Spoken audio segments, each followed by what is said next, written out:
Colorado looks safe from a distance. The mountains make clean lines against the sky. The cabins lean into their porches like they've been resting there for 100 winters, and the roadside snow sparkles under headlights, as if the cold could make things honest. It can't. If you've ever driven through those valleys after midnight, you know the silence has a weight to it, and every lit window feels like an eye. I keep telling myself these are just places people rented for a weekend, places with smiling listings and 5-star reviews. But the voices that sent me these stories never talk about stars. They talk about doors that should have stayed shut, and about that minute when your phone insists it's 3:17 and refuses to move. I'm going to give you their words the way they came to me. One after the other, no breaks, the way a night really feels when you can't sleep, and every sound in the house has a shape. I hated camping even before we booked the cabin near Echo Lake. But it was my girlfriend's birthday, and she wanted snow and trees and a fireplace that clicked and breathed like a living thing. The listing called it rustic, which I've learned is a nice word for old wood and a heater with moods. We laughed about the one bad review that said we left early, felt watched. There's always one person who wants attention. The road that took us there climbed and curled until our ears popped. The host place sat down the hill, and our cabin perched higher, a box in the trees with its porch angled toward the lake. The woman who met us had a smile that didn't go all the way to her eyes. She said the heater needed time and that the wind sounded worse than it was. Inside smelled like cedar and a metallic note I couldn't place. The beams had faces carved into them, rough human shapes with the wrong number of teeth. She said her father made them to keep bears away. I didn't ask how that worked. The first evening was fine. We cooked badly, laughed about it, and fed the fireplace until the glass turned orange. Around midnight, the wind pressed both palms against the cabin at once. We turned off the music and listened to the trees move, and I remember thinking the silence between the gusts had its own texture. My girlfriend fell asleep on the couch. I stared at the beams and the low red eye of the heater and told myself I didn't believe in anything. When the heater clicked off, the quiet rolled in like fog. Footsteps came next, soft and deliberate across the porch boards, not crunching like paws in snow, but dragging, as if a boot was too heavy or too wet. I sat up. The footsteps paused at the door. The knob turned, not rattled, turned like a hand testing how much the lock loved us. I didn't breathe. It turned again, a polite attempt, and stopped. The steps moved along the porch and down the side of the cabin where there weren't any windows, then faded as if whoever it was went right into the trees without leaving the earth. By morning, I had an explanation for everything, because that's how mornings work. The snow on the steps showed only our tracks from the night before, two messy pairs stepping in and out and around the woodpile. There were no new prints by the door, nothing beneath the window, nothing at all. My girlfriend made coffee we didn't drink and said it must have been the wood settling. I left the door unlocked while we brought in more logs and hated that I noticed a notch on the edge of the frame where something had once caught there and then given up. When the host texted later asking if everything felt comfortable, I told her the heater had turned off for a while and we heard an animal on the porch. She wrote back that the property cameras caught deer sometimes and that it was beautiful here when the moon was out. It sounded like something you'd write to a stranger who wasn't quite a person to you. We left a lamp on that night, like a talisman. Around 2, a murmur drifted up through the glass. The wind makes voices when it wants, but this wasn't that. 2 people were talking softly right outside the window, a man and a woman, their words bent by the pain until they were more shape than language. I thought I was dreaming until I heard my name, pronounced the way my girlfriend says it when she's trying not to laugh, as if a smile is hiding in the second syllable. She grabbed my arm so hard it hurt and whispered that she heard it too. The talking stopped. The lamp hummed. When I checked my phone to call the host, the clock said 3:17. The number hung there like a hell breath. We didn't pack. We picked things up and dropped them and picked them up again and fled down the steps into the kind of cold that clears your head so fast it makes you dizzy. The cabin looked back at us with one lit eye. I told myself I'd feel ridiculous in the morning. We didn't wait for morning. We drove until the lake was a dark suggestion in the rear view and the mountains were only black shapes pressed against a darker sky. On the way down, we passed the host driveway. A single upstairs window was lit. I wanted to stop and say something, but what? We made it to a diner with humming lights and coffee that tasted like metal, and then to a motel with a door we could push a chair in front of. When I checked the listing later, it had vanished. Not booked, not paused. Removed. I tried to show my girlfriend the bad review we'd ignored, but the page sent me to an error. The photos on my phone were fine from the road and the first hour in the cabin, but the ones from later, where I tried to capture the faces on the beams and the glow of the heater, were gray, then black, and then a final shot of the porch where 3 steps were missing from the image as if someone had erased them with a fingertip. I don't believe in anything, and that night doesn't care. Colorado's beauty turns corners into dead ends when you only trust the picture on the listing. The next voice found a room under a house in Boulder for $45 a night because prices tell you what to think, and $45 says this is a place where nothing important happens. He carried his camera bag down wooden stairs that gave a little under his feet and smelled like the bottom of a damp paper bag. The basement matched the photos: white walls, a rug that tried too hard, a bed pressed too neatly against the far end. There was a door beyond it he didn't remember from the pictures. Steel, without a handle, as if whatever was on the other side had to be convinced to stay there. The host was a polite shape with a smile practiced on guests. Someone whose profile picture was mountains, because people who smile in their pictures seem like they want to know you, and people who choose landscape seem like they don't. He said the door was storage. He said the house made noises when it cooled.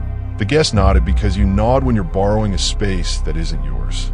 He edited photos until 1 in the morning with headphones. He kept taking off because the house's breath rose and fell around him, and he didn't want to miss the part where it changed. The first night was pipes and a hum deep in the concrete that he filed under appliances. The second felt different. The hum found a rhythm, not quite a machine, something slower that pulled his own breathing into line with it. He pressed his ear to the metal and thought of an animal behind glass. A big one, lungs the size of buckets filling and emptying on a schedule that didn't belong to anything in this world. He texted the host. The message was read and then left to wither. Around 3, a blue light leaked from the seam at the floor, the color of a sleep mask someone forgot to turn off. The breathing stopped. Something scraped on the other side, long drags like a heavy table nudged inch by inch across rough floor. He lifted his camera and shot 5 seconds, 5 seconds that caught the light cutting out in the middle as if someone had pinched it. He packed his hard drive and his chargers fast enough to forget one sock, because details aren't real when your skin has decided you might not be alive if you stay. He opened the basement door and found the host at the top of the stairs. The man smiled a smile that wasn't humor, just teeth arranged in comfort. He said the house liked to settle after midnight. The guest said he had an early shoot. He didn't. He slept with his back against the driver's seat in a parking lot near a 24-hour grocery store, because parking lots don't judge you for closing your eyes where food is sold. He left before the sun fully decided what to do with itself. 2 days later, he saw police tape on the news wrapped around the porch he'd stood on. A missing person had rented the same space a month earlier and never checked out. The listing was gone by the time the article finished loading. He said he tried to open the video that night to show someone at a bar, and the file stuttered and died. Not corrupted in the satisfying way where an app tells you so, but in the way a light bulb dies where there's no language, just a moment that doesn't happen anymore. The thumbnail still lives on his desktop. It shows a thin band of blue, a bright seam under the bottom of a door that the house swears doesn't open. Driving south out of the front range feels like you're leaving behind rules you didn't agree to in the first place. The land stretches and smooths and lets space in, and you think that makes you safer until the dark uses that space to grow. A couple took the road toward Durango in winter because New Love Thinks Distance is a story you can tell later. The farmhouse they booked sat alone in a field, clipped into the earth as if the wind had set it down there, and then changed its mind. The key waited in a metal box by the porch. The host messaged that she would be traveling and to make themselves at home. The cold inside was old, the kind that doesn't care about thermostats. Portraits watched them from the walls, faces in muted color. The same man appearing over decades with only his clothing changed, age painted differently every time, as if the painter couldn't remember what a person's years do to a face. The wind scratched at the windows and then opened its hand. The house remembered how to groan. They built a fire with wood stacked too neatly to be honest. He went to the shed for more and saw headlights out past the fence, too far for details, close enough to make the snow look bruised. The lights moved like something looking for a lost thing it didn't want to find. 15 minutes later, an engine sound came close and then turned to silence. He pulled the curtain with 2 fingers and saw a pickup idling by the fence. Then off, then a shape standing in the shadow of the house, as if listening to how the boards carried voices from room to room. They killed the lights and sat on the floor, because you feel lower equals safer when there's nothing else to do. The front door was locked. The back door was too. Footsteps sounded in the hallway anyway, bare feet on old wood, the kind of contact that makes a skin-on-wood whisper. The steps stopped outside the bedroom and waited as if the person on the other side wanted their breath to be the one to knock. The steps moved on, through the hall that led to the kitchen, through the door that led to the cellar, a door that hadn't been open minutes before. You can say this is where they made a mistake in either direction, waiting too long to run or running too quickly into the wrong place. They chose the field. They went out the kitchen door and let it close itself behind them without sound. The snow took their feet up to the ankles and held them there as they crossed toward the few trees. Behind them, the windows of the farmhouse lit in sequence, one by one, as if someone inside was testing switches or showing the house the way a body wakes. They didn't look back again until the car's dashboard breathed warmth on their hands. He drove fast on a road that asked him to drive slow, and the only light in the world seemed to be the beam that let them see the next 30 feet. They found the sheriff's office like a ship finds a lighthouse. The deputies didn't call them ridiculous. They waited until morning like men who have carried others' fear before and learned it has a shape that doesn't change with daylight. The farmhouse had no truck near it when they returned. The cellar door was open. Inside, sleeping bags lay on pressed-down earth, cans lined in single file on a shelf built from old fence boards, and a nail held a chain of Polaroids that showed the house from angles you only see if you live in the walls. One of the photos had her in it, bent over her suitcase by the bedroom window, taken from outside looking in, a red thread of scarf falling out of the case like a tone. The deputies didn't promise anything. They made calls and took notes that would live in a drawer, like so many things that happen where nobody can be bothered to watch. When the couple tried to cancel their reservation, the platform told them the listing was no longer active. When they checked on the host, the name linked to an obituary from 3 winters ago. Maybe someone took care of the place while the paperwork lived in a limbo. Maybe someone wanted guests more than they wanted names. What ties these voices together isn't a shared route through the mountains or a single bad decision. It's the way the world shrinks when a door that isn't supposed to move moves anyway. I could pretend these are 3 warnings and pick 3 lessons that make me sound like I know something, but sometimes the only honest thing to do is admit what the dark taught you. That houses have memories that don't include you, that basements breathe if no one tells them not to, that fields are wide enough to hold the quiet of a truck engine shutting off and a person's steps finding your hallway in the dark. The details stick the way cold sticks. A smile that doesn't travel to the eyes. Faces carved in beams with teeth that belong to an animal you hope doesn't exist. A blue line of light under a door that has no handle. A portrait of the same man aging wrong. The number 317 showing up when your body already knew the minute before your phone admitted it. If you're the sort of person who wants explanations because explanations feel like nails in wood, here are a few you can keep if they help you sleep.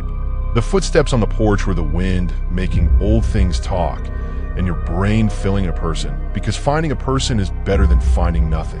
The door without a handle hid pipes that banged and a check valve that hummed, and a homeowner who didn't answer messages because he slept or because he forgot his phone upstairs. The cellar held squatters who came and went and took pictures because that's what people do now, record their cruelty like proof of living. The clock stuck because electronics fail when they want to, and words like coincidence exist so we can stop the conversation. Keep those. They're useful.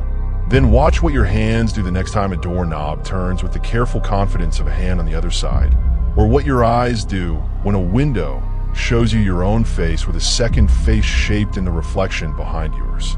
Watch what your feet do when the field is open and the house turns its lights on by itself. Colorado will keep being beautiful in postcards and on dashboards and in the rear view when the pass opens and you can pretend you're outrunning the cold. People will keep renting cabins because we like to act like being alone is the same as being safe. People will keep choosing basements because the price is a spell. People will keep unlocking farmhouse doors with keys someone left in a box because boxes promise order. I don't think the dark cares. It uses whatever we give it. Porches and steel and photographs taken from outside glass. If you go, and I know some of you will, because fear is a poor teacher and a good storyteller, do the small things that matter.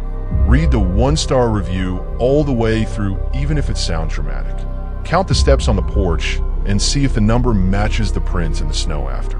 If you hear your name outside a window when nobody you love is out there, don't argue with the reasonable part of you that wants to investigate the mistake. If a door glows from underneath with a color that doesn't belong in that house, remember that not all lights ask to be seen. If you find a cellar with blankets and pictures of strangers taken through glass, leave before the silence decides you belong in it. There's a restaurant off the highway where truckers sit with their backs to the wall and their faces to the door and drink coffee that tastes like coins at 4 in the morning. I stopped there after hearing these stories and watched the door open and close, and every time it did, the bell above it sounded like a question. The cook moved through the orders like a person who trusts routine more than luck. I thought about the moments before each story went wrong, the exact second before the knob turned, before the light leaked, before the truck killed its engine. If you could live in that second, you'd be safe forever. But nights are made of what happens, and then keeps happening no matter how still you hold yourself. These 3 voices did what people do when the world shows them its other face. They left. That's the only reason you're hearing them now. Maybe that's the closest thing to a rule I can give you. When the house you pay to sleep in tells you that sleep is for its memories and not for you go. If you feel watched in a place that isn't yours, don't stay long enough to grow used to it. If a stranger smiles with their mouth and not their eyes and tells you the house breathes, believe them in the way that makes you take your bag to the car and put the key back where you found it. If your phone refuses to move past 3:17 and your body already knew you were living in a minute that doesn't want to end, give it a new minute somewhere else. There are good houses out there. There are warm rooms with nothing behind the door but a broom and paint that's drying. There are hosts who live in the house they say they do. But if you happen to find the other kind, the ones that keep more than your deposit, remember these voices, the heat of their breath caught in their own throats, the way their hands remembered how to turn a key in a lock they had to leave. I don't have footage to show you or a police report that makes sense in tidy lines. I have words and the way they feel when they stick to the inside of your mouth like cold air. I have the quiet that all 3 stories left in their wake, the kind of quiet that waits by windows and learns your stride in the hallway. If you're in your car now and the road opens into night, watch how many lit windows you pass and ask yourself which ones are eyes. If you're in a room you don't know well and the heater clicks off, see what the silence does next. If you hear your name and it sounds like someone you love is saying it from the wrong side of glass, breathe once and leave. We tell ourselves that vacations are just new places to rest, but sometimes they're just new places where the dark already knows you're coming.